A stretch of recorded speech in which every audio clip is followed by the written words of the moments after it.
In 1935, Ed Murrow began his career with CBS. When World War II broke out, it was his voice that brought the Battle of Britain home to us through his This Is London radio series. He started with us all, many of us here tonight, when television was in its infancy with the news documentary show See It Now. He threw stones at giants.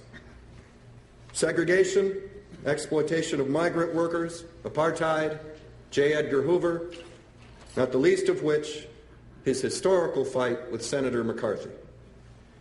He is the host of our enormously popular show Person to Person, and tonight he is here with his son Casey, wife Janet, and all of you who he's worked with, inspired, lectured, and taught.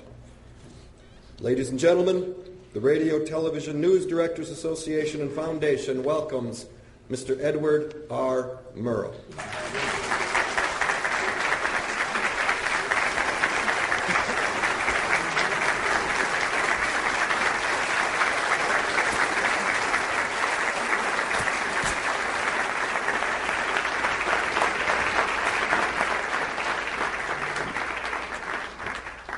This might just do nobody any good.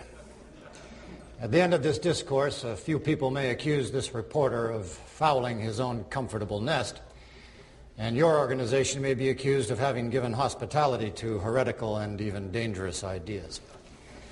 But the elaborate structure of networks, advertising agencies, and sponsors will not be shaken or altered. It is my desire, if not my duty, to try to talk to you journeymen with some candor about what is happening to radio and television.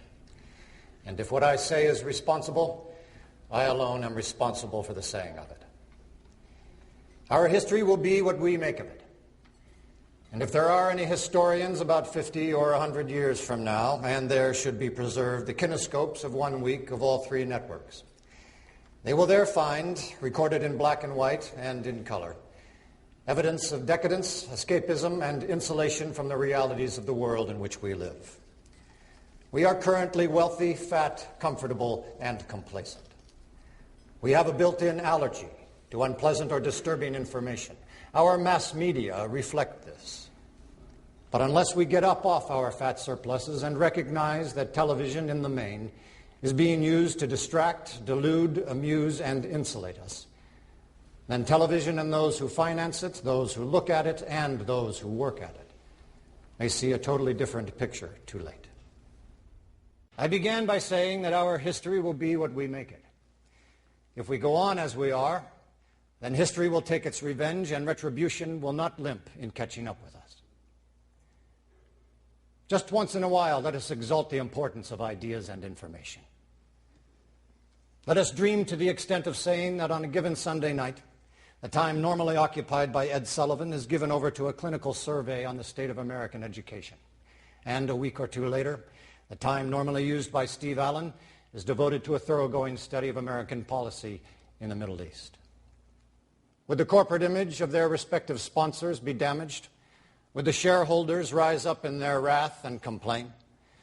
Would anything happen other than a few million people would have received a little illumination on subjects that may well determine the future of this country and therefore the future of the corporations? To those who say people wouldn't look, they wouldn't be interested, they're too complacent, indifferent, and insulated, I can only reply, there is, in one reporter's opinion, considerable evidence against that contention. But even if they are right, what have they got to lose? Because if they are right, and this instrument is good for nothing but to entertain, amuse, and insulate, then the tube is flickering now, and we will soon see that the whole struggle is lost. This instrument can teach, it can illuminate, and yes, it can even inspire. But it can do so only to the extent that humans are determined to use it towards those ends. Otherwise, it is merely wires and lights in a box. Good night, and good luck.